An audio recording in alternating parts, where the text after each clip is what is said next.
So we're gonna be doing a Q&A today about streaming. About streaming advice, pretty much any questions that you guys have about streaming. So it doesn't necessarily have to be like, I'm somebody who's never streamed. What do you suggest? Kind of just about streaming in general. Okay.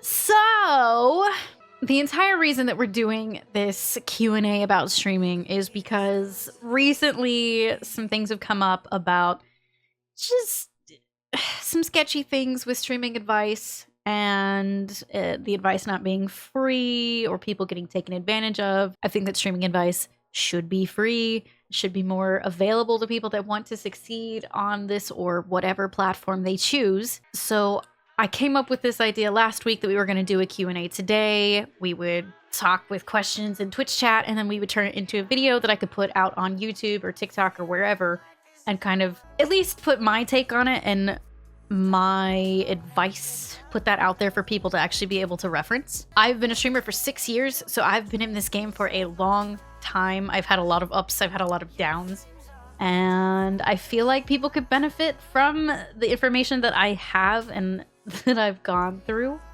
So that's kind of why we're doing this today. So, good lord, this is gonna be fucking chaos, but we're gonna see how this works. I am a full-time Twitch streamer. I've been full-time for 3 years. I've been streaming for 6 years, so I have a lot of experience in all things part-time and full-time. So I feel like I can help from lots of different perspectives. Also, I want to say that because we're focusing on streaming stuff, it can be pretty much anything about streaming, but the technical side of stuff, like, you know, how do I make OBS work and stuff like that, that is not what this is for.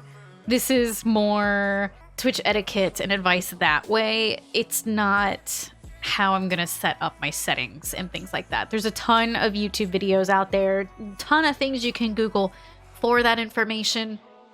I am not an expert on it. I'm actually very I'm not very good with tech, so I'm definitely not the person to ask about that stuff. But yeah, we're gonna talk about streaming and we'll just kind of take the questions from chat and then see where it goes from there. Do I think that Twitch provides efficient information for the ins and outs of streaming?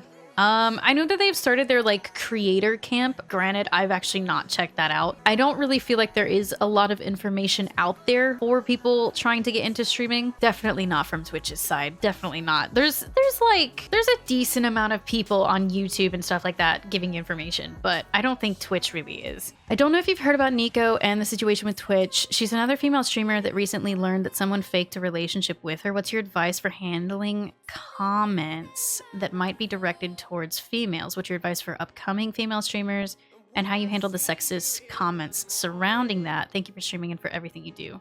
You guys have some really good questions, by the way. I didn't really hear exactly what happened with Nico. I try not to read all of the twit longers that are out there, but I saw that one blew up and it was something about someone faking a relationship or something with her. That's one thing that you kind of have to prepare yourself for if you want to do this streaming thing. Again, I don't know what happened with Nico. I have no idea.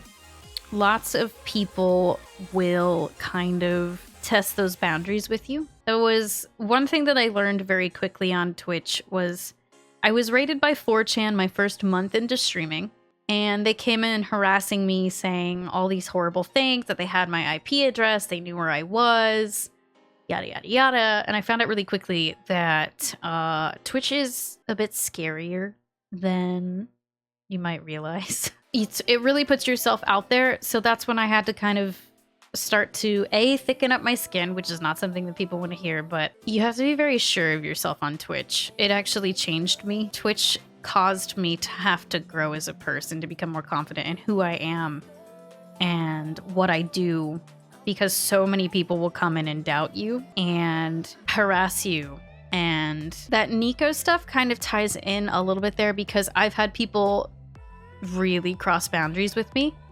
And I had to, very early on, I had to set some boundaries for basically I can't be in DMs with people 24/7 outside of stream.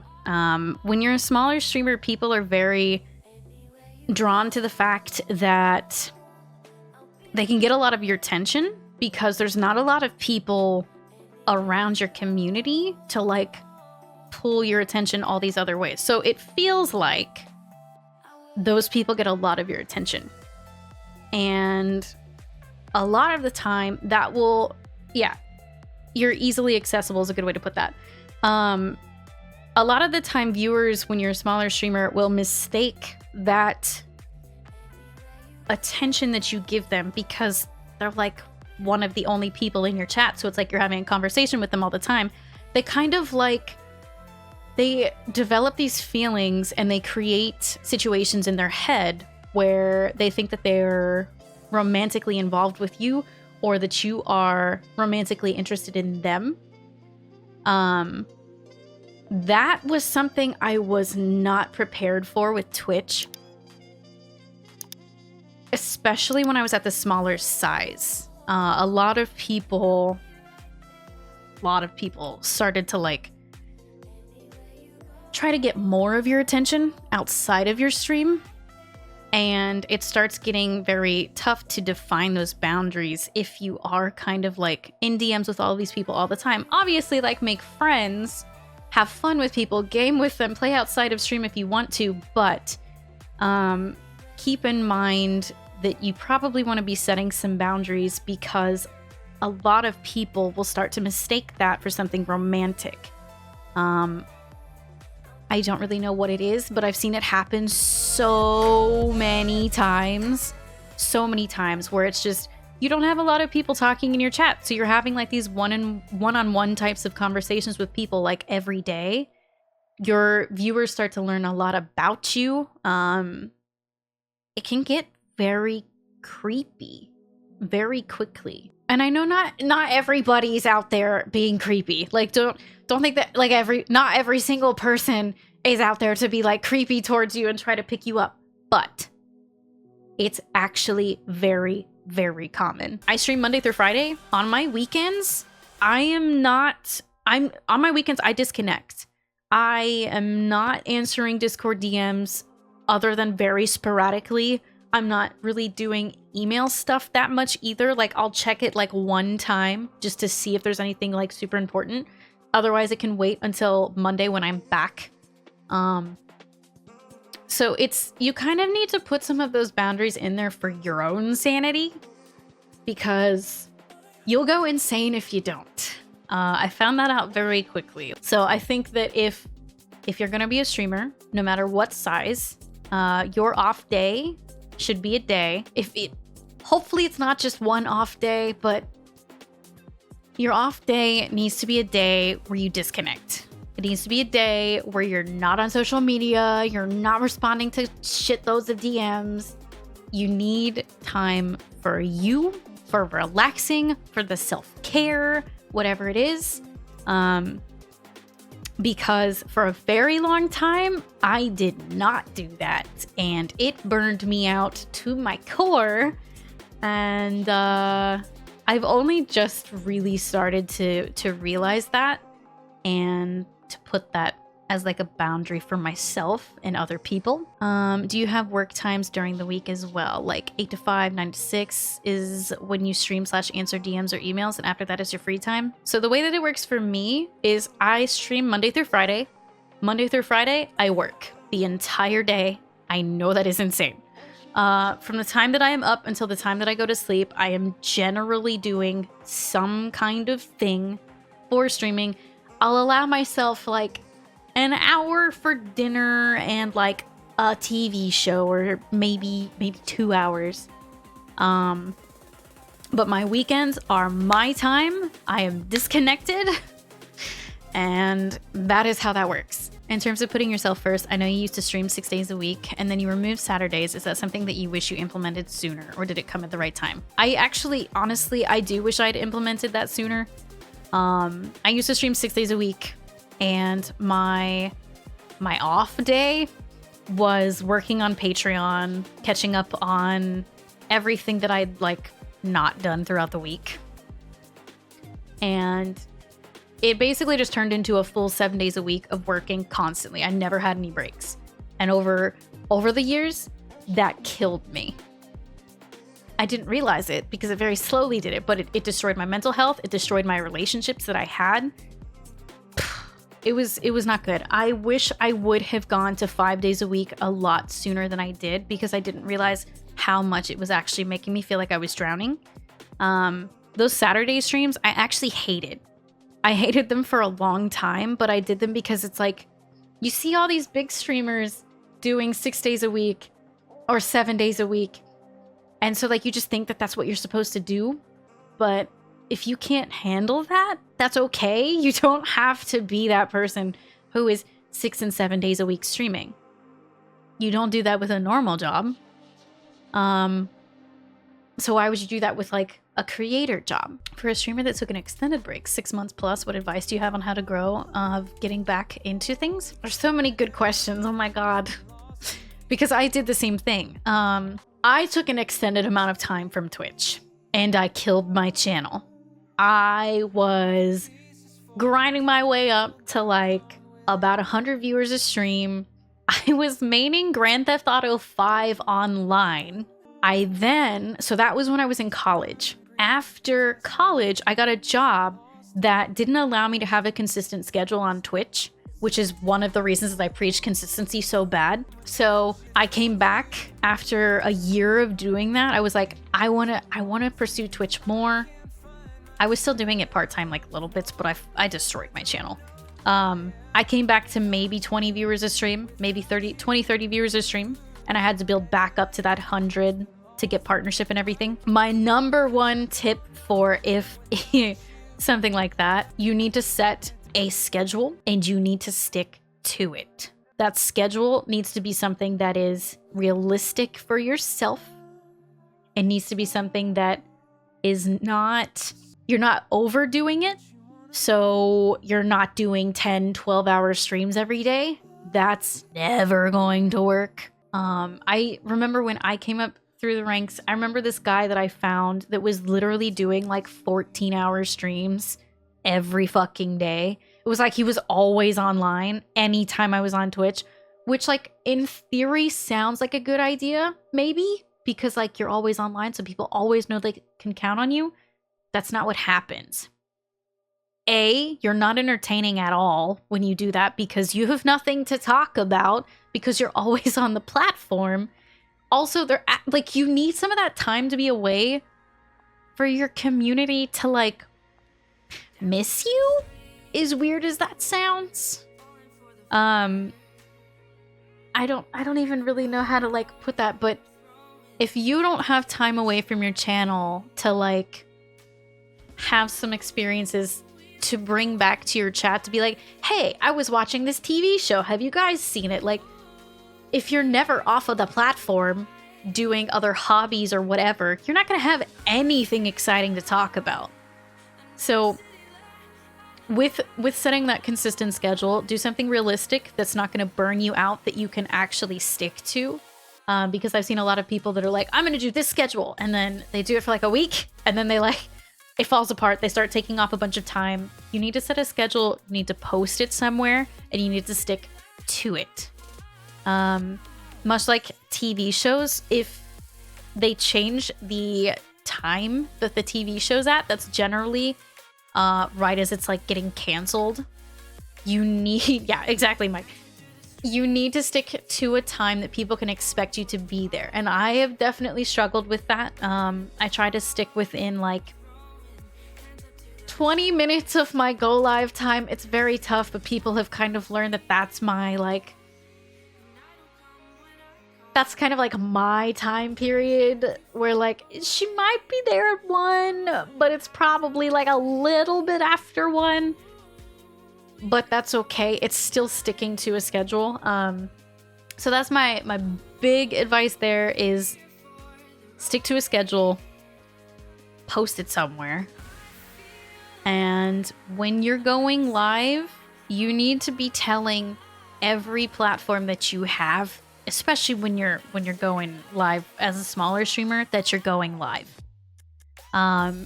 You need to be putting it in your Discord announcements. You need to be putting it on Twitter. You need to be putting it on Instagram. Anywhere that you can, especially when you're smaller. As you get bigger, there's a little bit more leniency there. But you need to be telling people when you're live. Man, there's so many things I can go off of here. If you want it to be a job, you gotta have discipline just like any normal job. Yeah, you also, that is one thing. You have to figure out if you're doing this as a hobby or if you're wanting to do this as a job. If you want to do it as a hobby, the stuff still applies, but it's a little bit more lenient, you know? Like, you don't have to stick to it as much.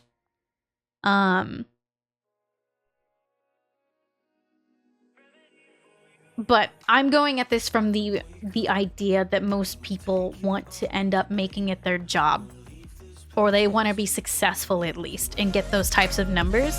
So with those posts that I was telling you about, if you're trying to grow up your channel, when you're posting on social media that you're going live, for the love of God, do not just leave your little link with your profile picture to Twitch. Nobody is going to want to look at that. Nobody's going to want to retweet it.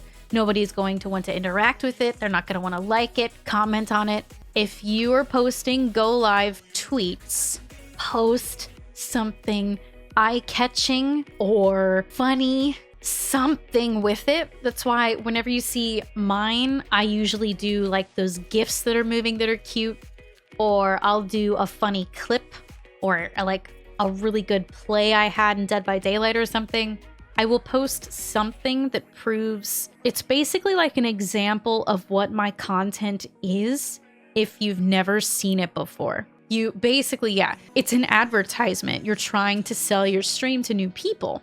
But basically, if you want to be a big streamer, you want to get people to come and check you out, you have to be marketing your stream outside of your stream. Yes, your streams need to be good, but honestly, like the biggest part and the biggest growth is going to come from marketing outside of Twitch and bringing people from other platforms to your channel. And I feel like that's something that a lot of small streamers don't necessarily understand or want to believe. They want to believe that I've put all this time into my Twitch channel, so people should come and watch me. The problem is Twitch is so saturated now, like so much more than when I started 6 years ago, that in order for you to get up in a category, just through grinding through a directory is gonna be really, really, really tough. So you want to be advertising yourself outside of Twitch. That's how you got to get people in here. If you have a consistent schedule, do you have to stream for the same length of time every time? No, not at all. Like I said, if you have other things going on and you can't, for instance, I stream Monday through Friday and I stream 6 hours each stream. But I've moved around my schedule so that Monday through Thursday, I start at 1 p.m. And then on Fridays, I start around 6 p.m. It gives me time to get some stuff done during the day on Friday if I need to. And it's just kind of like a fun, like goofing off day for me. But if you have a day where you can only stream for 4 hours and you have a day that you can only stream for 4 hours, that's okay. You have to do what works for you. What is a good, courteous way to connect with other streams? Not for handouts or promotions, but to genuinely make friends. I'm terrible at approaching new people. Okay, so, oh, and I've seen this question posted a bunch of times. How do you grind viewership? I know a lot of streamers stick at 20, 30 viewers for years. Okay, I can kind of swing those two questions together, actually. So a lot of people get stuck at that 20, 30 viewer mark. This all kind of, it's so tough to answer one specific question because like they all kind of flow together. So basically a huge part of streaming and growing your audience is gonna be through networking and how so you want to make those friends on Twitch. You want to, find people like you or communities that fit well with yours. Networking is a really big part of that. So when you finish streaming every single day, you need to be hosting or rating, whichever you want to say. You need to be hosting or rating another stream at the end of every single stream of yours. There is no excuse not to. You should be constantly taking your community to another streamer at the end of your stream, always, because that shows that other streamer that you support them, you want to help them out, you think they're cool, you think your community would go well with their community, whatever it is. Find people around your size, a little bit lower, a little bit higher, whatever. Find people and try to help them out like that. It is going to be huge for your growth over time. Raids and hosts don't necessarily like give you permanent new viewers, but it gets those new faces into your chat consistently enough that some of them will actually stick around. They'll like it, they'll stick around. Your size is 2 to 3, that's fine. Host somebody with 5. Like, hosts mean so much, especially at that smaller size. Please go and host people. Do a little bit of, I would call it like vetting before time. Go watch other people when you're not live. See, like if you have a main game that you're playing, or maybe you don't have a main game. Maybe you played Stardew that day. Go to the Stardew directory and find somebody around your size and go host them up. I do personally prefer actually watching them before, just to make sure that like I think they're a cool person and that our communities will line up, because I have been burned by some weird raids in the past where like it just didn't line up with me, my values, or my community, and like I took people there and everybody left immediately because nobody was into it. So, you know, do with that what you will. But a huge part of growing on Twitch and making friends is supporting people through raiding. I saw somebody asking a question about what's the difference between hosting and raiding. There's not really a huge difference. I always call it hosting because it was hosting for years before raiding ever existed. Basically, hosting puts their channel on your channel, but raiding actually takes your viewers to that channel. So I actually just started doing both, so there's no way you could miss where we were going. I just started hosting and raiding just at the same time to like try to kick everybody over there, because why not? But yes, that's another thing. If you are going to be hosting somebody or raiding them, stick around in that channel and try to say a few things at least. I know when we're done streaming, we're usually really tired, we're hungry, we need water, whatever.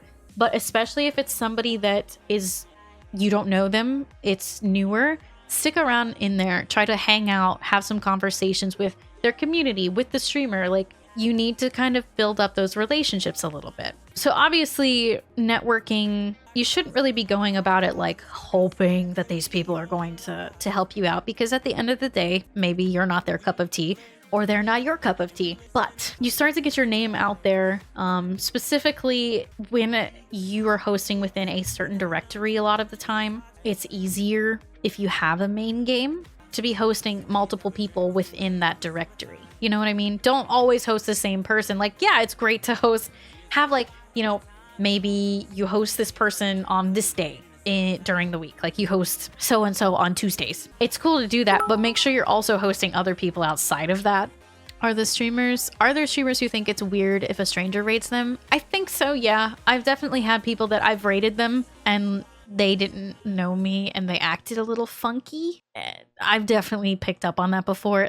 You'll have to find people that mesh well with you, and that's the reality of it, is people won't always mesh well with you. That's just unfortunately how it goes. Is it more beneficial to have a main game or at least a genre? So that is a topic I could go on about forever. It depends what you want out of Twitch. If you're going about this as a hobby, you can kind of do whatever. If you're going about this and it's going to be your full-time job, the quickest way to get numbers is to have a main game or at least a main genre. So for me, my main genre has always been horror, scary stuff. People know that that's what they can get from me. It's easier to grow within a certain type of game than just like really random all over the place stuff, because your viewers aren't always going to be into really random all over the place stuff. They might like one game, but they might hate the next one that you play. I did variety for a long time. That's why I'm starting to try to branch back into it a little bit, with some exceptions. It's easier if people can like rely on one type of content from you, but then you do run the risk of getting like typecasted basically as a streamer, to where people only ever want that specific thing, which is what I'm dealing with currently. I have branded myself as a Dead by Daylight streamer. Dead by Daylight's not doing so hot. I'm trying to branch away and my numbers are suffering tremendously because of it. So if you want the numbers and you're trying to make a living out of this, having a main game is important, but it is important to remember to also be branching out while you're doing that so you don't get stuck within one specific game. I would say that a main game is great for numbers, it's great for partnership, it's great for income, terrible for mental health. Variety is amazing for mental health, not as great for growth, not as great for numbers. So it's kind of like whichever one you think you need kind of thing. It is definitely possible to main 2 games, which is actually what I'm trying to kind of experiment with. I branded it as we're going variety.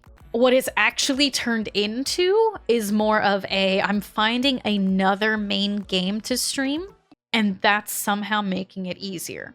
I'm gaining more people. I'm starting to do more Apex, and I'm actually gaining an audience specifically for Apex. So having like a couple main games is probably the smarter way to do things instead of just like grinding out one specific game, because you're gonna burn out.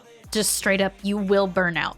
And when you burn out, it's gonna be a lot to handle if you want to do something other than your main thing.